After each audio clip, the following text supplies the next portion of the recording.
Get in the know. Non-stop Vikings talk. It's Purple Daily on Score North and ScoreNorth.com.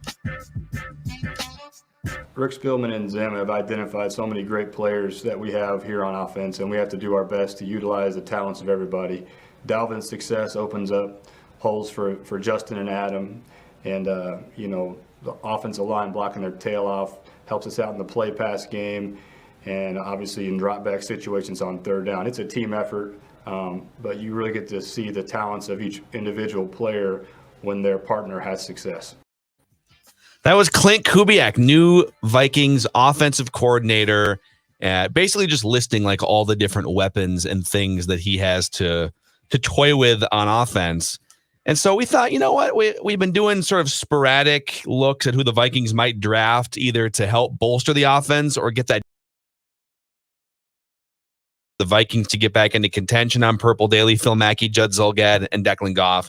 We want to make this official. Now that we are post-Super Bowl, we're headed into a modified combine. We're headed into the league year and free agency in about a month from now, and then the draft in like 2.5 months. We're going to make midweek mock a staple on this show. A little bit of an in-between episode. I want a mock! If you will. Because, gentlemen, today, Todd Father Mock has spoken. We have Todd McShay's post-Super Bowl mock draft. Are you guys ready for this? Oh, yeah. No, I mean, are you ready? When McShay the thousands. Oh, sorry. When McShay or Kuiper speaks, if you're not prepared, Let's get ready to mock it. Let's get ready to mock it. All right, boys. Hopefully you can see this on the screen for the YouTube audience. I'm going to scroll through here and hopefully not make you sick like the weekend did to all of us at halftime of the Super Bowl. the weekend was tough. All over the place. I mean, I drank a lot. Yeah. You problem. Yeah. Two tough Sounds days. like you have some life issues that tough you need days. to get through. All right, Declan, calm down. Weekend was tough.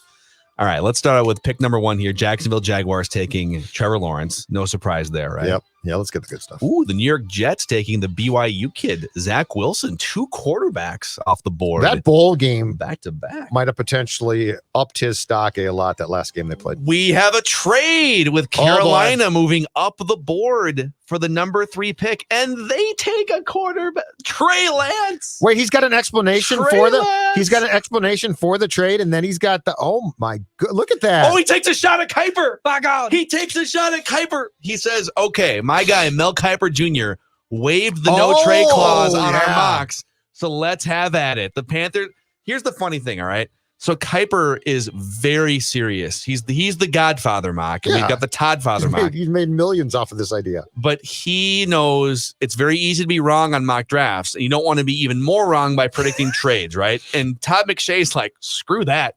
Everyone's trading. This is great. When's the last time that you actually saw a mock drafter held accountable? Like, you are fired. Yeah. No, I'm going to be mostly wrong. And then the day after the draft, I'm going to judge you. Yes, exactly right. The Minnesota Vikings get an F. All right. So Carolina Panthers taking Trey Lance. That's the highest we've seen Trey Lance going. Okay. This feels to me like a huge reach right there at 3. 4 consecutive quarterbacks with the Atlanta Falcons taking Justin Fields. The shark. Oh my goodness. Matt Ryan, start packing your bags, buddy. Penei Sewell, the offensive tackle from Oregon, to the Bengals. And then we go on a run here of wide receivers. Eagles take Jamar Chase. I like that. Lions take Devontae Smith from Alabama. Yep. And then the Dolphins, now picking 8th because of the trade, taking Jalen Waddle, the other stud receiver from Alabama. So in the first 8 picks, Todd Father Mock has 4 quarterbacks and 3 wide receivers, in case you're wondering where the league is going right now. No kidding. Where the league is. Wide receiver wise, that is a ton. So if it plays out like this and the Vikings sit at 14, obviously, we've moved on from the notion that they would draft a quarterback in the first round at this point. Like, that seems like just a 0% chance. But if they're looking to either improve their offensive line or defensive line, the fact that quarterbacks and receivers go on a run as you get to 8, a lot of options available for the Vikings going down here. Patrick Surtain Jr., or the second, I guess, right? Never clenched his fist, but yeah. Yep. He's going 9 to the Broncos. Oh, George Payton took him. Farley. We're just going to scroll down here. The Bears. Oh, no, we have a trade. We have a trade. We have a trade. Actually, hold on. I think we have that soundbite here. It's on the Daily Sound page. NFL draft sound in red. Production meeting right now. Sounds good. I would play it, but then it would stop. There it is. Okay, we have a trade on the floor, Phil. Chicago Bears. Oh my God. If they do this, fire everybody. No. They trade No, up, right? They're no. trading up to get Mac They're Jones. They're not doing this. Well, they're getting Carson Wentz. What is he? Yeah, no, why they're would not. he do this? Aren't they going to trade for Carson Todd Wentz? lost his mind. Todd was getting into the bourbon last night Yeah, when he he put was. this together. Oh, wow. Him and Roger. The Los Angeles Chargers taking Rashawn Slater, tackle from Northwestern. That brings us to the 14th overall pick, where the Minnesota Vikings, according to Todd McShay, select Elijah Vera-Tucker, offensive swing lineman from USC. The write-up says Minnesota will take a long look at the pass rushers on the board, and it might decide someone like TCU safety Trevon Moehrig is worth the grab here. Please don't take a safety with the 14th overall pick, especially if Harrison Smith is still here.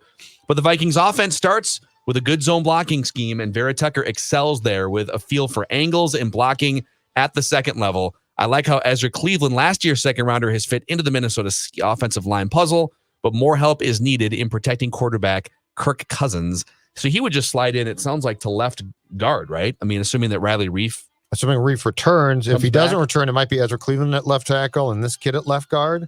And then I don't know who's at right guard then. Yeah.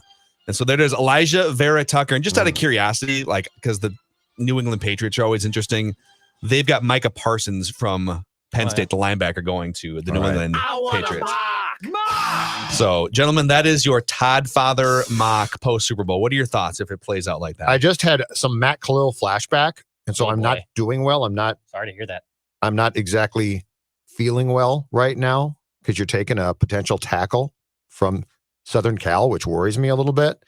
The top of that draft, though, that is interesting. 4 quarterbacks, like if they've got man. steam, though, yeah, 4 QBs and 3 wide receivers. It's aggressive. Like, think about that. That's aggressive.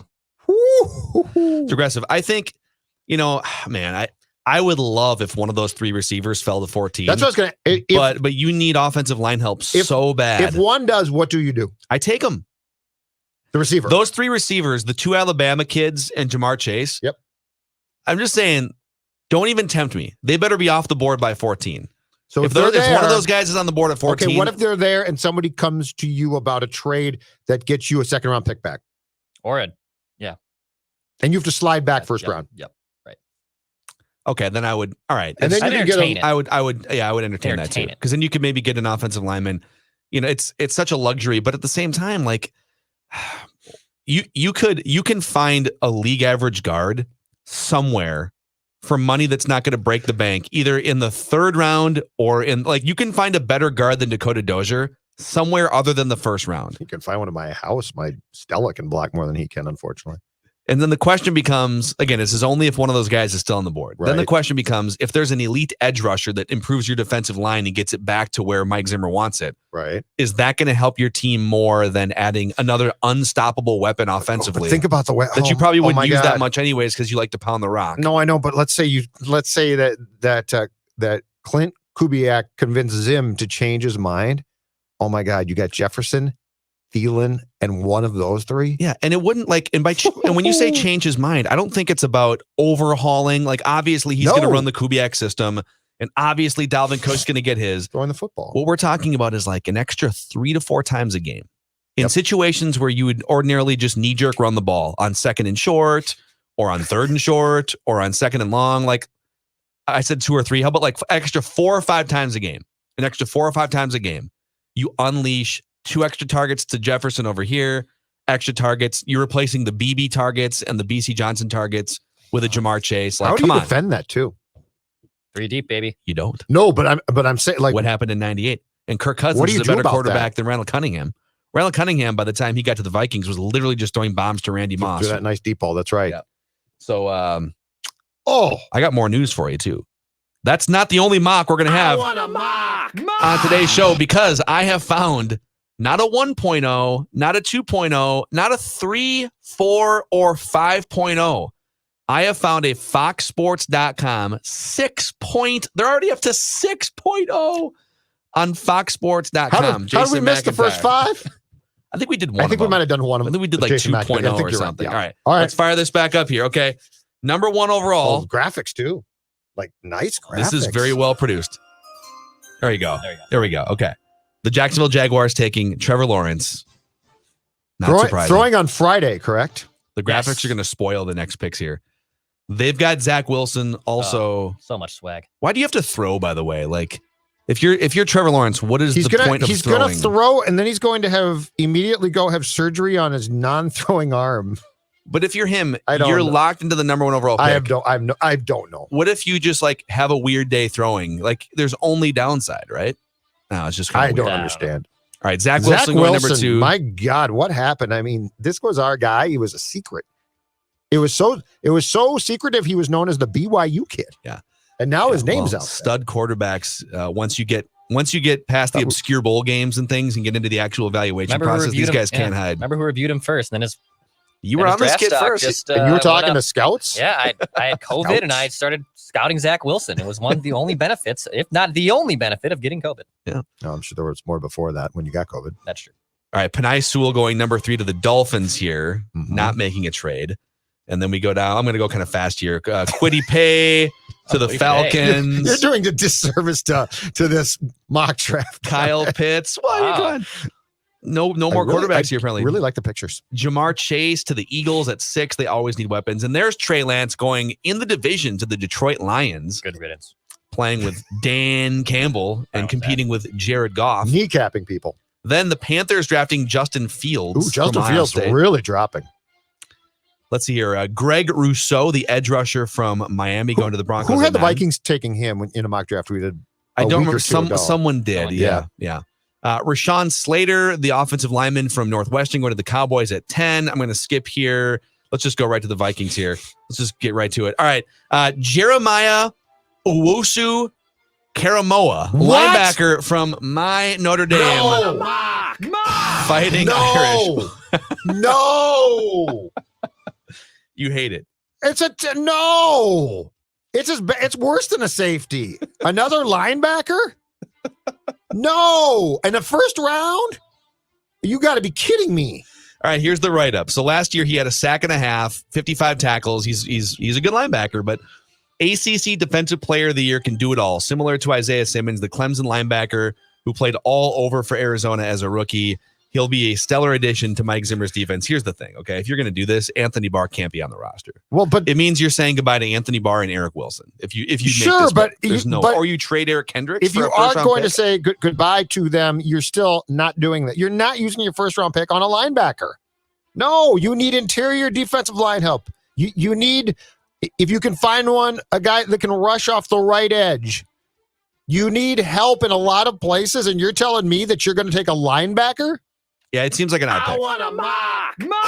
It seems like an odd pick. The other thing we're going to do here on Mock Draft Monday and on our midweek mock show, and we'll do some draft simulations at some point too, but we are going to keep a running tally of all the different players that all the mock drafts that we dive into have the Vikings taking. I hate that one the most of anyone we've seen so far. Yeah, I don't love the idea of taking a linebacker. I think fans would riot if that happened.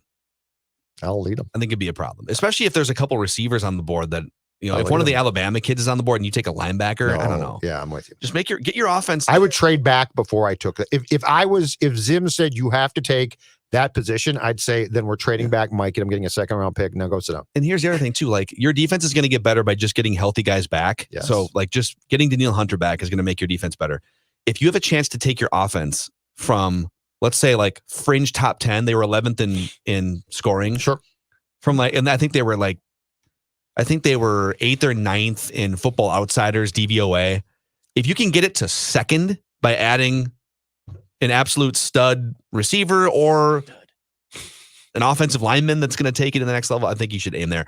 So the running tally so far, we have a couple of mocks with Elijah Vera-Tucker. I think that's both Kuiper and McShay now both have the USC offensive lineman.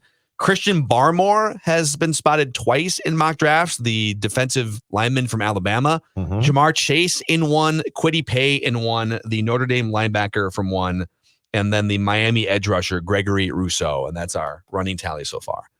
So a lot of meat and potatoes on this list. Any final thoughts on this midweek mock episode of Purple Daily, besides the fact that Judd is pissed? I like the McShay one. I hate the McIntyre one. The wide receiver conundrum would be really fun to watch play out. Gun to the head, linebacker or safety. What would you take? I take a safety before I took. Yeah. Gun to the head. I hate them both, but I take a safety. Death is not an option in this. Linebacker. I take the bullet. Yeah. Yeah. Linebacker. And I'm reincarnated as a Buccaneers fan. Yeah. I convinced Mike. That Barr has to go. And then I'm told, well, if we're going to do that, you got to draft a linebacker with my first round pick. No. I could see this happening totally. But wouldn't Mike want a defensive tackle or end? Yeah. Like if Mike got his wish, right? Wouldn't Mike want a 3-tech? I think he'd want a 3-tech. I agree. Before I think he'd want his defensive line to be ridiculous. Yeah, I mean, that defensive line was brutal. Yeah. So jump on board the midweek mock train. We're gonna do mock draft Mondays, midweek mocks, and we'll do this for the next couple of months and have fun with it. So thanks for hanging out with us on this episode of Purple Daily. Don't forget to subscribe to our YouTube channel, and don't forget to give us a 5-star rating and a positive review on Apple. It helps spread the word about the show. This is your favorite Vikings lifestyle show with Mackey Judd and Declan. Purple Daily.